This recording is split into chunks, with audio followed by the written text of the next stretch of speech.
Hello. This is going to be just a quick review for paper 3.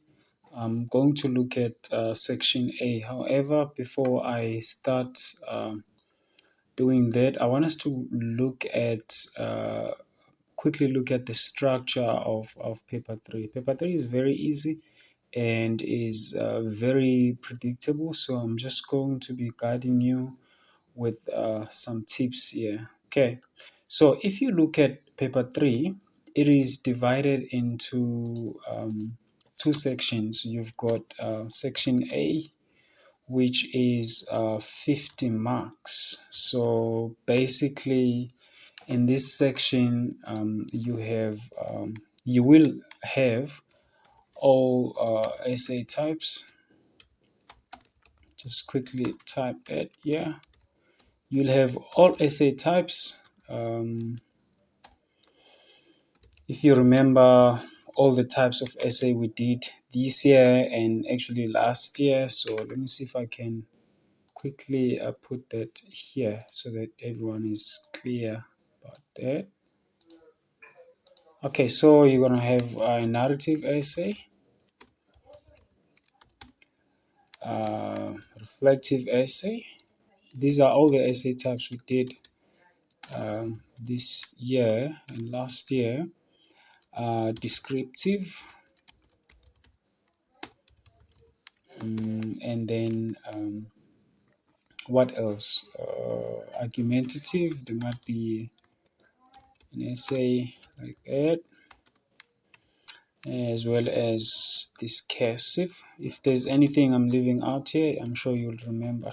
Okay, so you would see that it will be the topics that will be given to you by the examiner that will land you on any of these essay types. Like we look at the narrative, we look at the reflective essay, descriptive essay, argumentative essay, and as well as discursive essay. As you know, that they won't say write a narrative essay or write a reflective essay or write a descriptive essay, argumentative essay, or discursive essay. However, they are going to give you different topics, and those topics will land you in any of these topics, and you'll see that each topic that will be given to you will be out of 50. So just be mindful of that these are some of the essays that you might end up writing, depending, of course, on which topic do you choose. So yeah, and then in that paper also, I think you'll be given about 3 or 4 visuals. I'm not sure how many, but 3 or 4 visuals that you can write from. These basically are images that you can write from. Okay, that was just section A of this paper. And then you will have section B of the paper. I'm just going to put it like this: 2 times 25. Yes. Here, basically, you'll choose 2 questions, each 25. So that makes up 50. So section B is also 50 marks. So this is where you usually people make mistakes and they will actually choose 1 question. You need to choose 2 here. So here you will have an email. These are some of the shorter transactional text options, or let me see, dialogue. You might be asked to write a dialogue. You might be asked to write an interview. You might be asked to write an obituary. You might be asked to write letters. That basically consists of what? Formal / informal. Yeah, as you see, all types basically. What else? Let me see. You might be asked to do a magazine article.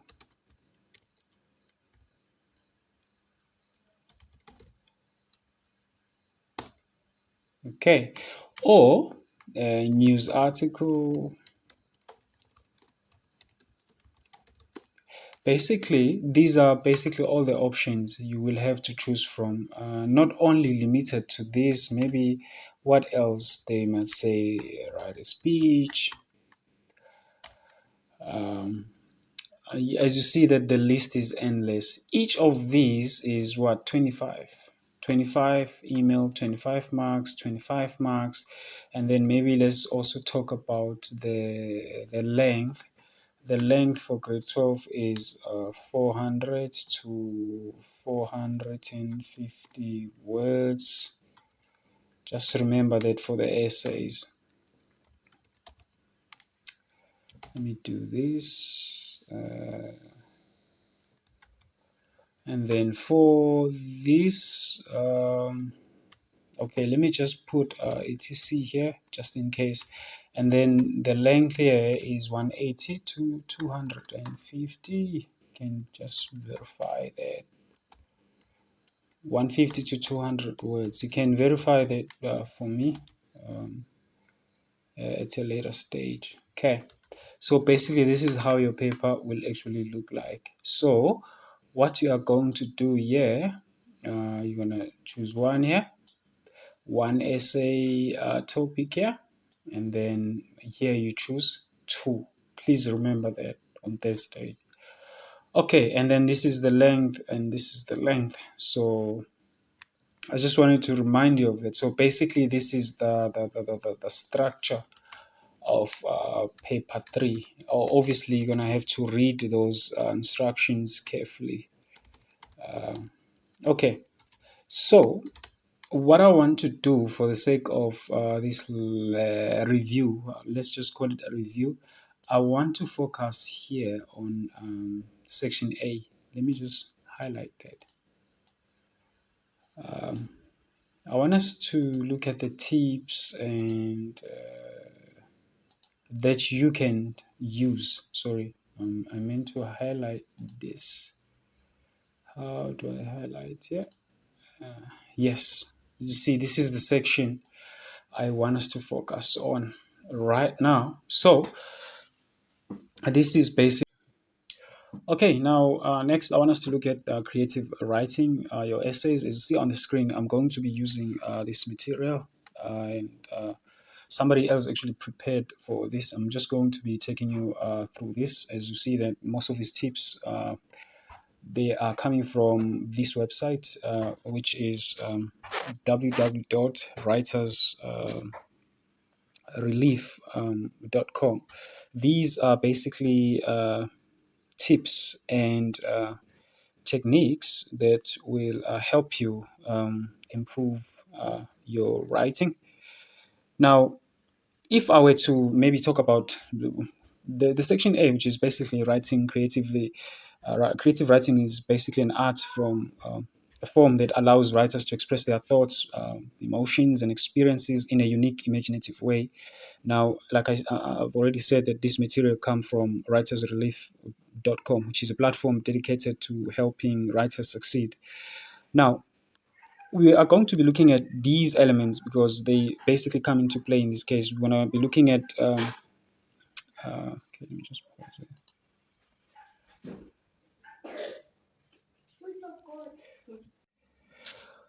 Okay, as I was saying, that these are basically some of the elements that will come into play as you delve into your writing. These are elements involved in creative writing, the crafting of your essay. The first one is imagery and descriptions. You want to showcase that in your writing using sensory details to bring your writing to life.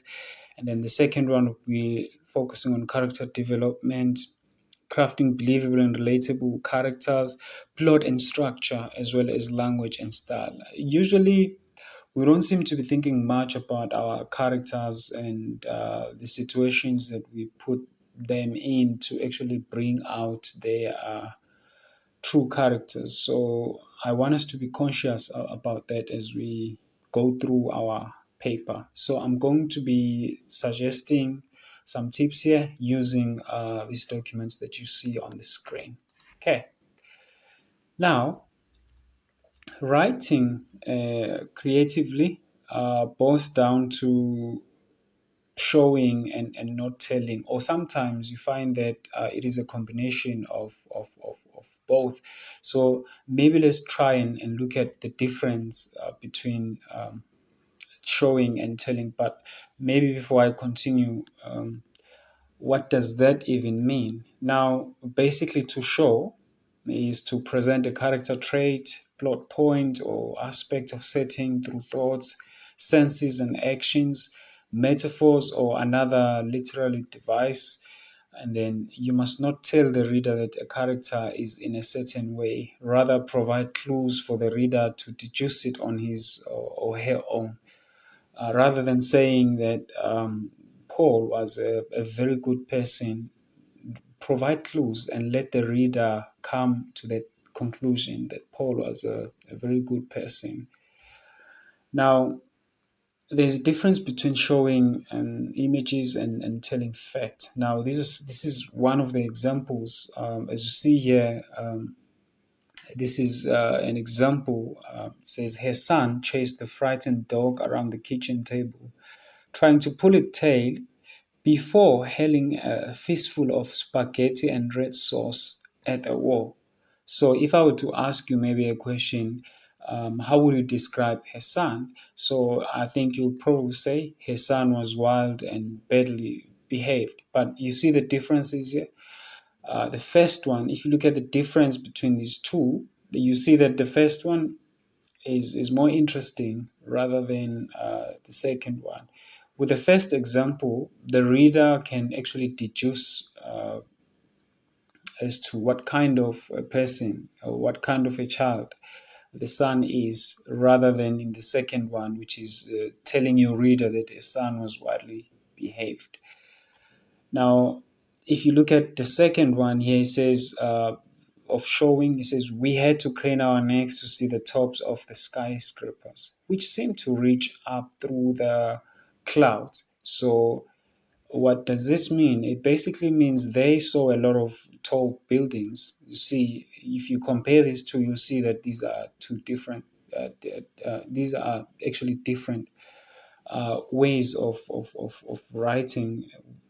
If you look at the showing version, it says it gives you ideas.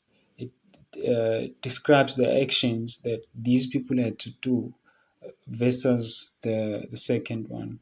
Now, if you look at the quote by Anton, it says, "Don't tell me the moon is shining. Show me the glints of light on broken glass." So that's the quote I want to ring on your mind as you write your essays on Thursday. Basically, this reveals or portrays the power of showing rather than telling.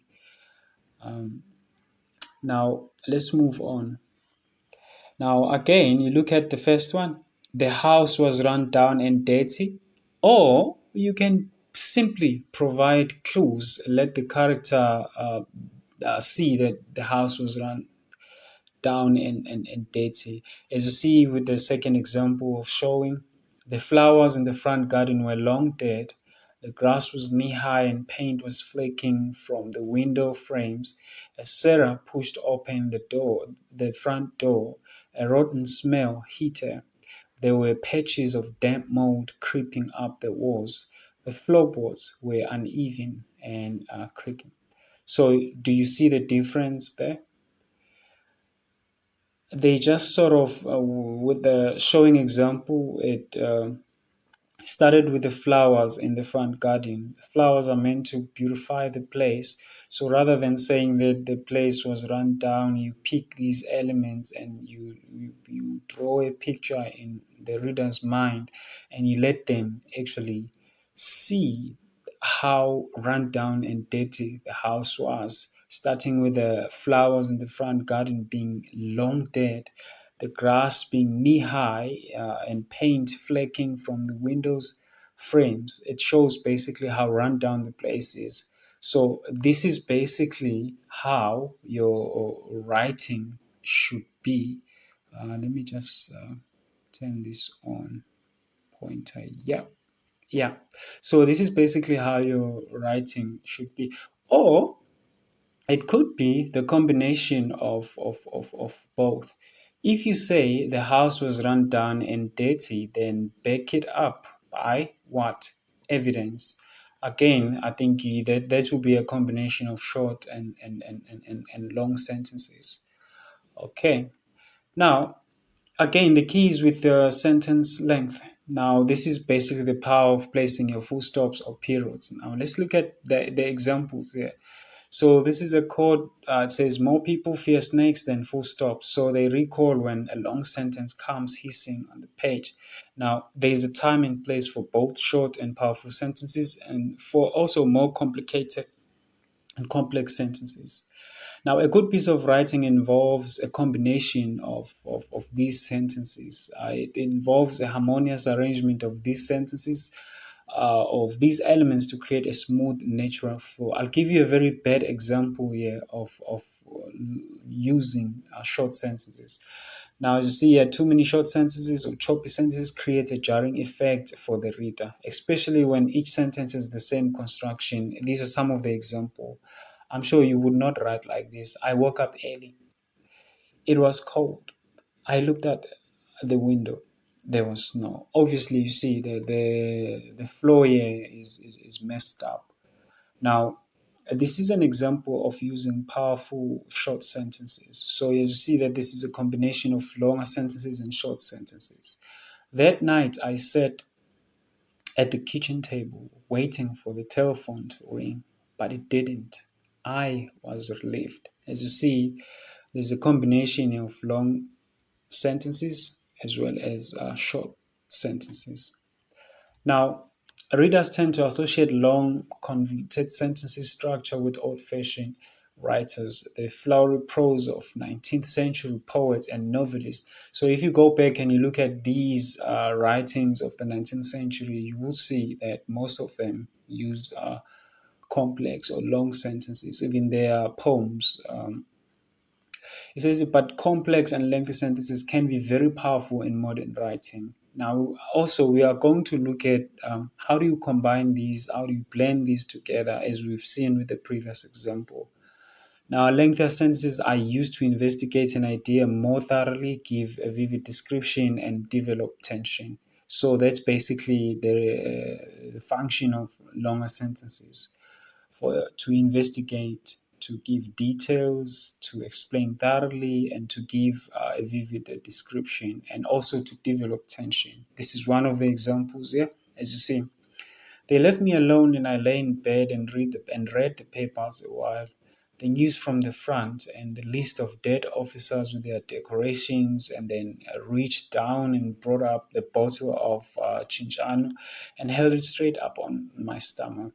The cool glass against my stomach, and took a little drinks, making rings on my stomach from holding the bottle there between drinks, and watched it get darker outside over the roofs of the town. As you see here, more explanation, and also this from this you can get an atmosphere filled with what a sense of nostalgia, as the writer gives more details, and you can see the bottom uh, atmosphere of created by this uh, combination of long and powerful sentences. Now, how do you choose the best sentence length? The sentence length can influence the mood of the piece. Like if you look at this one, you will feel a sense of nostalgia, yeah, and boredomness. Whereas, so in a way, that's why we say these can influence the mood of the piece. And then if you're writing to show a moment of reflection, obviously you'll use longer sentences there as you reflect and you give details. These sentences captures the sense of nostalgia, and longer sentences, right? As you reflect, it says if your character is in mortal danger, so there then you use shorter and explosive sentences to punctuates a sense of agency. Okay. The key is choosing the right verbs when you write. So there are stronger verbs and there are weaker verbs. So now the key is knowing which verb to use. Now, when writing, we need to make stronger verb choices than when talking. Now, instead of saying he ran through the crowd, you could say he sprinted through the crowd. See, that's even a stronger verb. Instead of saying I didn't like my coffee, you would say I hated my coffee, which is a stronger verb. So in a way, verb choice can reflect character's dialect or person. For an example, he bullied his way through the crowd. Then you know what kind of a person this character is. This is basically somebody who is a bully. I'm not feeling my mochaccino. That basically shows again another sense of personality or character. Now, overcoming overuse of ineffective adverbs. Now, overusing adverbs is equivalent of trying to do crunches by pushing yourself up with your hands, so which in a way, which is a way of helping the main action, but it makes the result less dramatic. Now, these are some of the examples. I went quickly through the crowd. You say I zipped through the crowd. Now, how do you begin your essays? Obviously, the key here is an introduction. So I'm just going to give you a few techniques here according to these documents here. It says how to hook the reader from the start. Now, introductions can be short, but they must catch the reader's attention. Now, these are some of the techniques that you can use. You can start with a sound device, as you see here on the screen. Wham! The door slammed behind me as I stepped into the dark room. See, that creates a sense of what? Suspense. Boom!